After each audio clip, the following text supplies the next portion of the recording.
The crystal chandelier above me was too bright, its light shone enough to cut through the haze of humiliation I'd been drowning in for the past hour.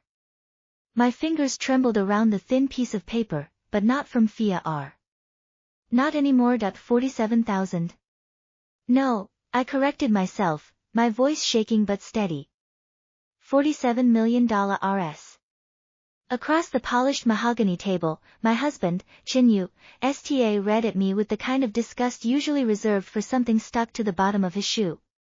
Beside him, Lin Wan'er sat with her legs crossed, wearing the limited edition haute couture dress I'd admired in a magazine just last month.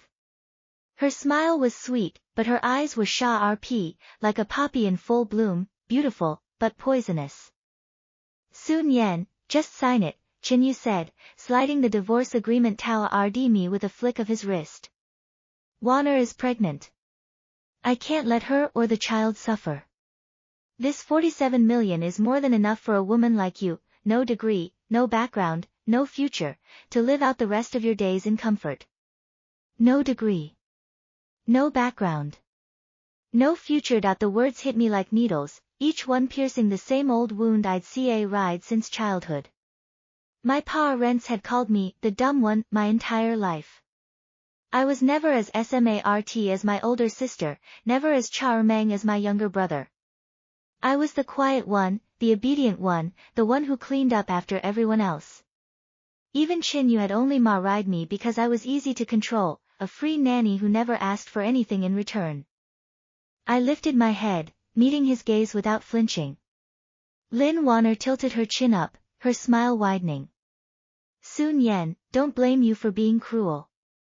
You brought this on yourself. Look at you, no decent jewelry, no sense of style. You're an embarrassment to take anywhere. I took a slow, deep breath, the air filling my lungs like a promise. Then I picked up the pen and signed my name on the dotted line. Fine, I said, pushing the agreement back toward him. I'll sign. But instead of letting go, I picked up the $47 million check and tore it cleanly in half. Chen Yu and Lin Wan'er froze, their expressions shifting from smug satisfaction to stunned disbelief. Are you insane? Chen Yu shot to his feet, his chair scraping loudly against the floor. Yes, I said, a laugh bubbling up from somewhere deep inside me. I am. Chen Yu, I don't want your money.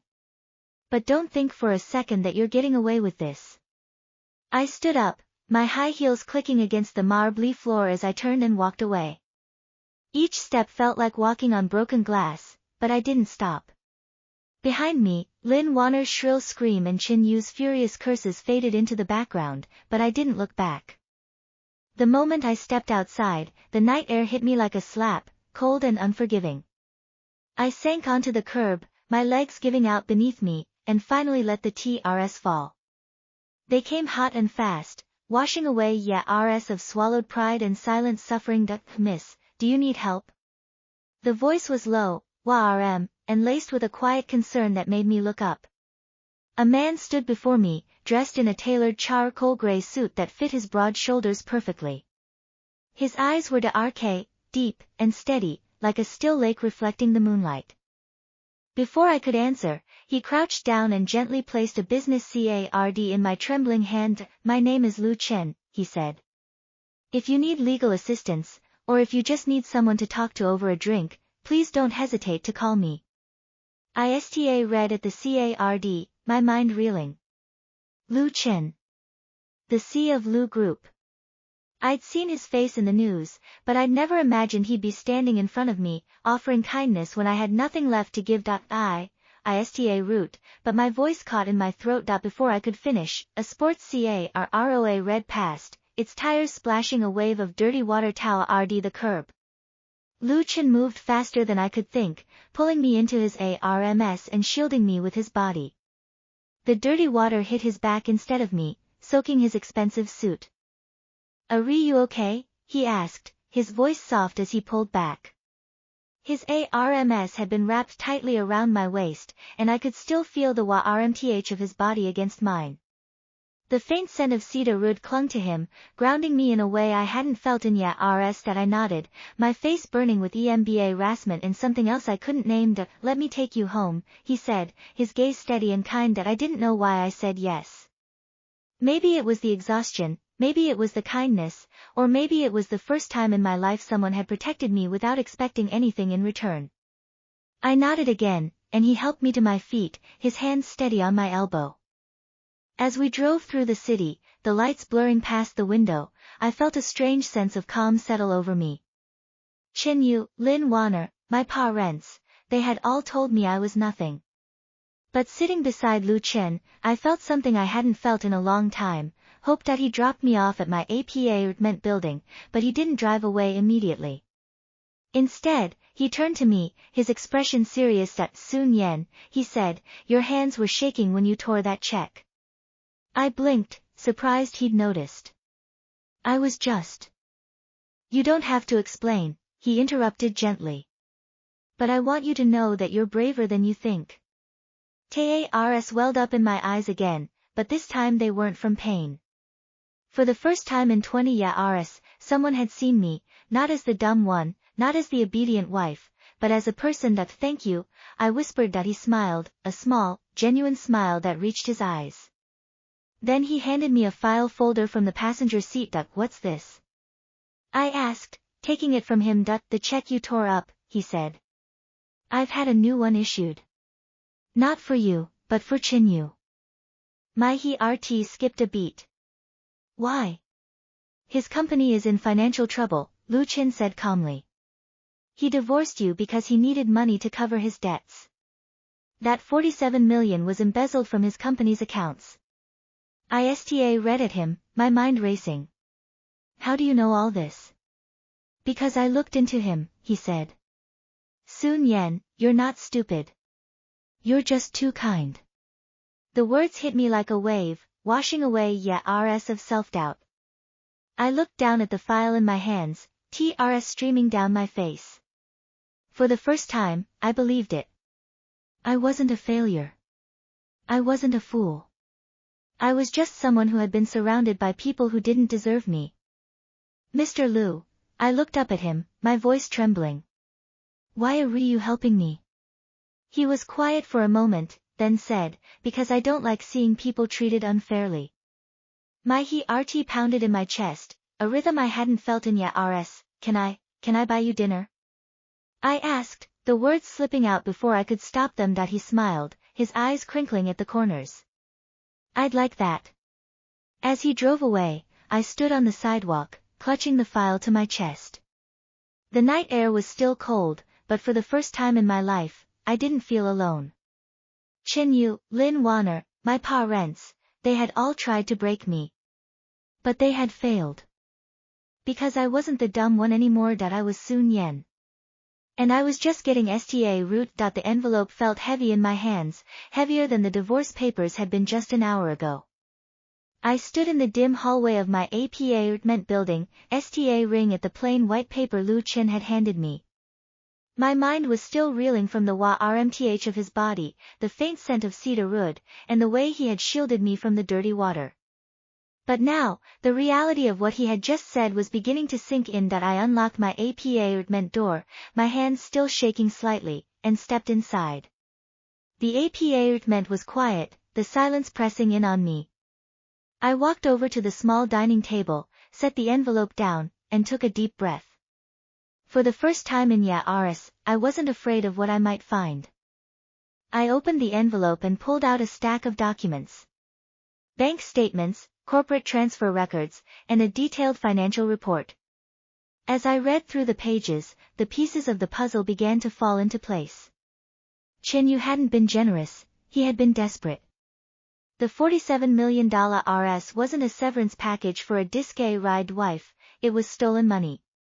He had been embezzling from his company for months, covering his tracks with forged documents and shell accounts.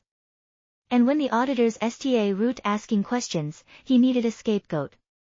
Or, at the very least, he needed to get rid of me before anyone connected my name to his mess.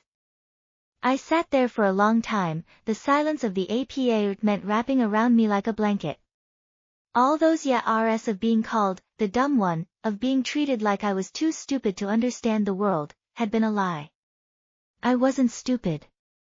I had just been surrounded by people who wanted me to be. My phone buzzed on the table, pulling me out of my thoughts. It was a text from Lu Chen that, did you read through everything? Let me know if you have questions. And soon Nian, get some rest. Tomorrow is a new day. ISTA read at the screen, my heart doing that strange, fluttering thing again. He had stayed up to make sure I understood. He hadn't just handed me the documents and walked away, he had waited, in his own quiet way, to make sure I was okay. I typed back, I read it. Thank you, Lu Chen. For everything. His reply came almost instantly. You're welcome. Sleep well, Sun Yan. I set the phone down and walked to the bathroom, splashing cold water on my face. The woman sta ring back at me in the mirror looked tired, but her eyes were clear. The fog of self-doubt that had clouded them for decades was lifting. I wasn't the dumb one. I was Sun Yan. And I was done letting other people define me. The next morning, I woke up with a sense of purpose I hadn't felt since I was a child. I made coffee, sat at my table, and reviewed the documents again. Lu Chen had laid out everything I needed to know, but he had also left something else in the envelope, a handwritten note that, Sun Yan, you have every right to be angry. But anger is a tool, not a destination. Use it wisely. I'm here if you need me.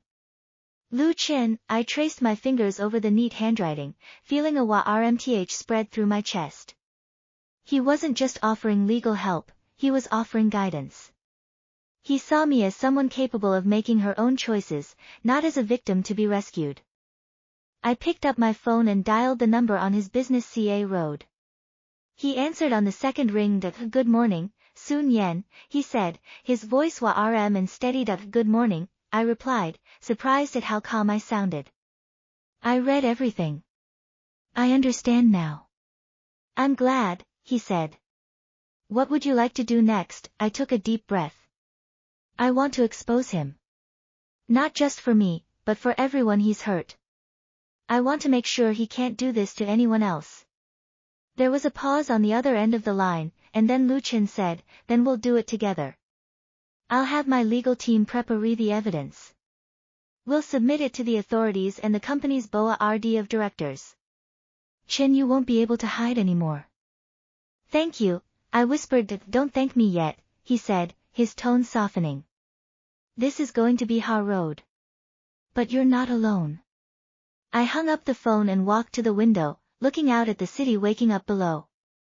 The sun was rising, casting a golden light over the buildings, and for the first time in my life, I felt like I was part of that light. Over the next few days, I worked with Lu Chen's team to gather additional evidence. They were professional, respectful, and treated me as an equal partner in the process. Lu Chen checked in with me regularly, not just about the case, but about how I was doing.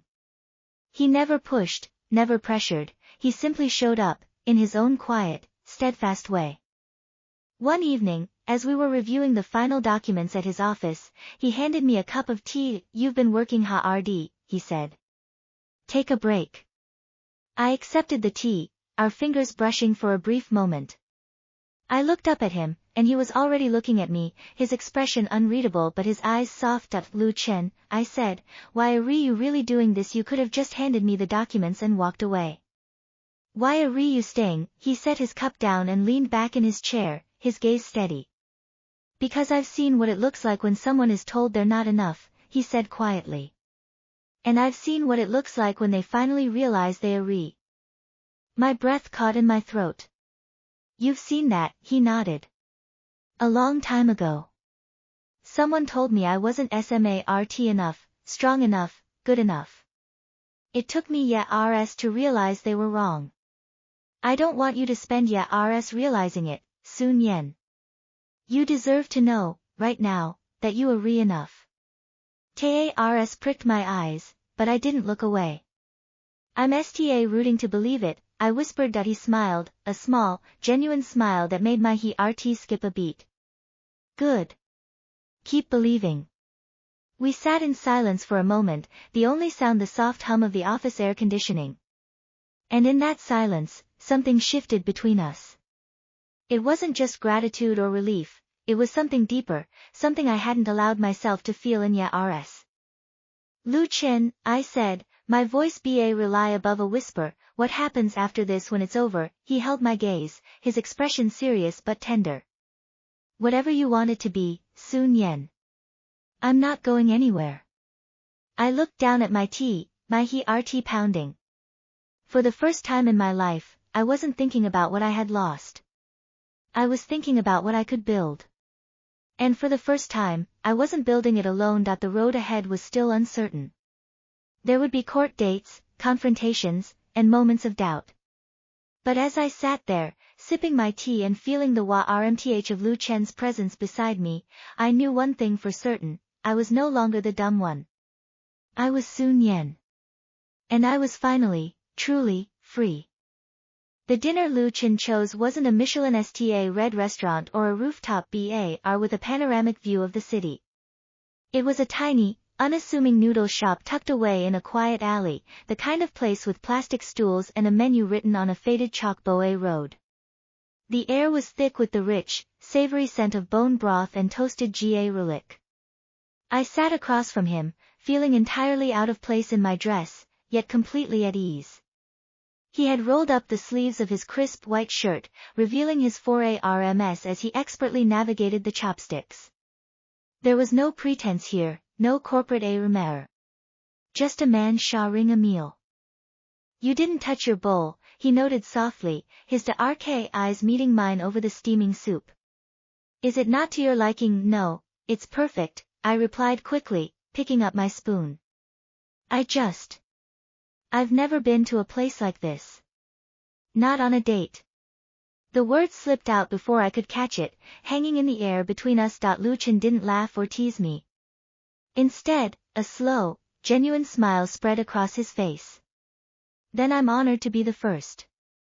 He reached over, his long fingers deftly picking up a piece of braised pork and placing it in my bowl. Eat. You need your strength for what comes next. As we ate, the conversation flowed effortlessly. We didn't talk about lawsuits, embezzlement, or my ex-husband. We talked about everything else. I learned that he hated the taste of cilantro, that he used to want to be an architect before taking over his family's company, and that he found comfort in the quiet hum of a bustling kitchen. In turn, he listened to me, truly listened, as I talked about my secret love for restoring old furniture, a hobby my parents had mocked as a waste of time for someone with my limited intellect. You have an eye for detail, he said quietly, watching me as I spoke. You see the potential in broken things. That's not a lack of intelligence, Nian. That's empathy. My chest tightened. No one had ever framed my quiet nature as a strength. I looked down at my soup, blinking back the sudden heat in my eyes. Thank you, I whispered. When we finally stepped back out into the CL night air, the city felt different. Less intimidating. The walk back to my apartment was quiet, but it wasn't the heavy silence of my past, it was a comfortable, red peace. We stopped under the amber glow of a street lamp outside my building. The shadows cast long silhouettes on the pavement, and suddenly, the space between us felt electric. Lu Chen turned to face me, his hands slipping into his pockets. The playful warmth from the noodle shop had shifted into something deeper, something intensely focused. Nian, he began, his voice dropping an octave, losing its casual lilt. There's something I need to CLA Rifi. I looked up at him, my heart suddenly hammering against my ribs. What is it? Outside the hotel, when the car splashed the water. He took a half step closer, his gaze dropping briefly to my lips before returning to my eyes. I didn't just pull you in to protect your clothes. I stopped breathing. The street lamp illuminated the sharp angles of his face, the earnestness in his dark eyes. I wanted to hold you, he confessed, his voice rely above a whisper, rough with an emotion I had never heard from him before. From the moment you walked into that banquet hall, I couldn't look away. You were surrounded by people trying to break you, and yet you stood there with so much quiet dignity. When you tore that check, your hand was shaking, but your eyes were fierce. In that moment, I knew I was in trouble. I read at him, my mind completely blank. Lu Chen, the untouchable C, the man who commanded boa drums and moved marquettes with a signature, was standing on a cracked sidewalk, confessing that he was in trouble over me. Ista root, my voice failing me. I had spent my entire life feeling invisible, feeling like a burden. The idea that this incredible man saw me, desired me, was entirely foreign. Before I could process the words, my phone shattered the moment. It vibrated violently in my coat pocket, the shrill ringtone echoing loudly in the quiet street. I pulled it out, my hands trembling. The caller ID flashed a name that made my blood run cold, Lin Wan'er. Lu Chen's eyes flicked to the screen, and the tender vulnerability in his expression instantly vanished, replaced by a glacial, protective fury. Put it on speaker, he instructed quietly. I swiped the screen, my thumbs slick with nervous sweat. Hello, Nian. Lin Wan'er's voice was shrill, hysterical, echoing through the phone speaker. Don't think you've won just because you got Lu Chen to play knight in shining armor. Do you really think a man like him wants a disque ride, useless wife like you? He's just using you to get to Chen Yu. He's playing with you, you stupid bitch. The old insults, the familiar venom, hit me like a physical blow. My shoulders instinctively hunched, the old reflexes of the dumb one trying to take over. I opened my mouth to apologize, to defuse her anger, just like I had done for Rs. But before I could speak, Lu Chen's hand gently covered mine. He took the phone from my grip, his touch rm and grounding, and held it near his mouth. Lin Wan'er, his voice was terrifyingly calm, devoid of any anger, which somehow made it infinitely more dangerous. Let's get a few things straight. First, I am not playing with Nian. I am pursuing her, and I will spend every day proving that to her. He paused, and I could hear Lin Wan'er's ragged breathing on the other end. Second, Lu Chen continued, his tone turning icy. You're projecting. You're desperate because you know Chen Yu is going to prison, and you know the child you're carrying isn't his. I suggest you spend your time finding a good lawyer instead of harassing the woman who is going to be my wife. Dead silence. Then, a choked sob, and the line went dead. Lu Chen lowered the phone, his jaw tight. He handed it back to me, his expression softening as he looked at my shocked face. I'm sorry you had to hear that. But I will never let anyone speak to you that way again. Not even yourself. Ista read at him, the words the woman who is going to be my wife echoing in my mind. The fear that Lin Wan'er's call had sparked was completely extinguished, replaced by a blazing, undeniable certainty. I looked up at the man who had just dismantled my past tormentor and read his intentions to the night sky. My heart wasn't racing with anxiety anymore, it was so a ring. Lu Chen, I breathed out, stepping into his personal space, closing the final gap between us. You are incredibly handsome when you're terrifying. He blinked, clear rly caught off guard by my response, and then a low, rich laugh escaped him. The sound vibrated in the quiet air, wrapping around me. Is that so? Yes, I said, my voice steadying, finding a strength I never knew I possessed. I reached out, my fingers lightly tracing the lapel of his jacket. So. Are you going to ask me out properly, or do I have to keep waiting for you to shield me from puddles? His eyes darkened, the amusement shifting into a deep, burning intensity. He didn't say a word. He simply leaned down, his hand coming up to cup my jaw, his thumb brushing softly against my cheekbone.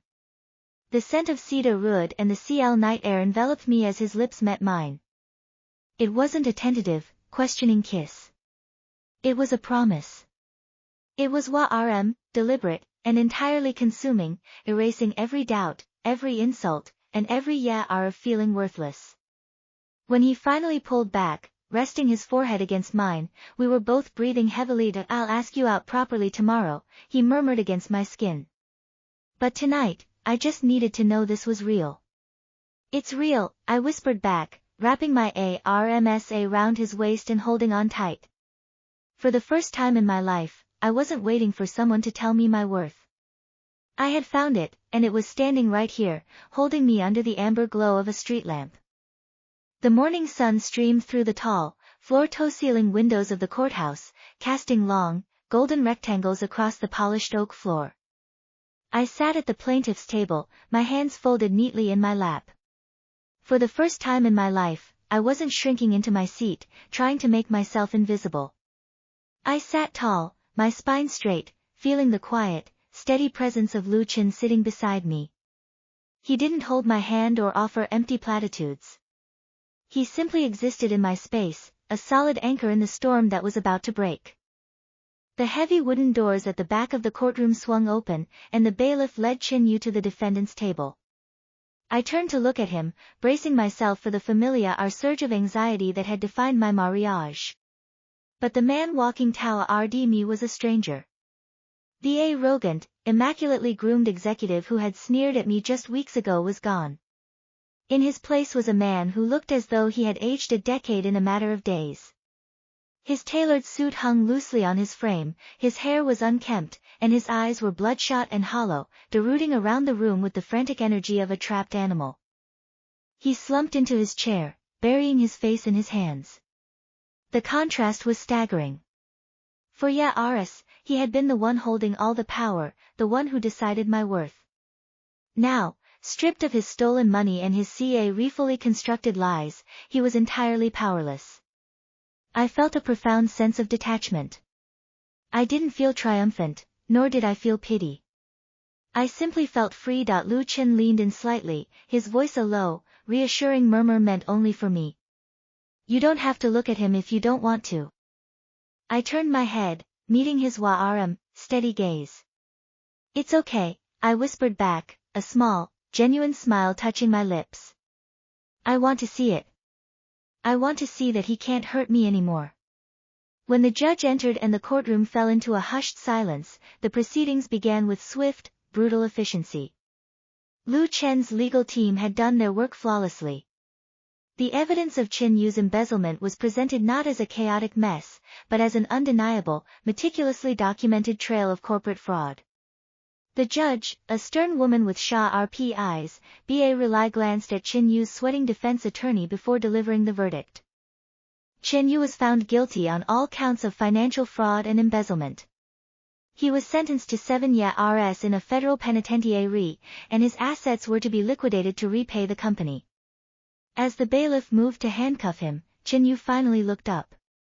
His eyes locked onto mine, wide with a desperate, pathetic panic. He opened his mouth as if to speak, perhaps to beg, perhaps to curse, but no words came out. He was hauled to his feet and led away, the heavy clank of the metal cuffs echoing through the silent room. I watched him go, and with every step he took toward the side door, a heavy chain I hadn't realized I was ring snapped and fell away. As we stepped out of the courthouse and into the bright, blinding afternoon sun, the air felt crisp and clean. The media had caught wind of the high-profile case, and a few reporters lingered near the steps, but Lu Chen's security team formed an impenetrable wall around us, guiding us to his waiting car. Once the heavy doors of the sedan closed, sealing out the noise of the city, the adrenaline finally began to ebb. I leaned back against the plush leather seat and let out a long, shuddering breath. The war was over. Lu Chen unbuckled his seatbelt and turned toward me.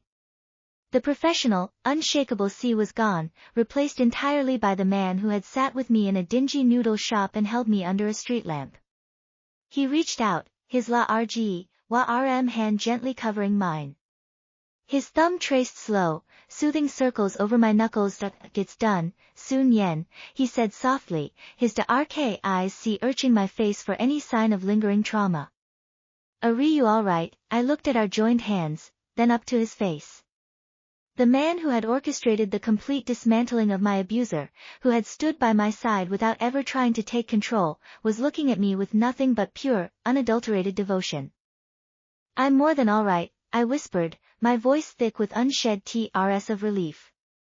I shifted in my seat, leaning across the console, and wrapped my arms round his neck. Lu Chen didn't hesitate. He pulled me against him, his arms wrapping securely around my waist, anchoring me to him as if he were afraid I might disappear. I buried my face in the crook of his neck, breathing in the familiar, comforting scent of cedar wood. I could feel the steady, strong beating of his heart against my chest. Thank you, I murmured against his skin. For seeing me. For believing in me. He pulled back just enough to look at me, his expression fiercely tender.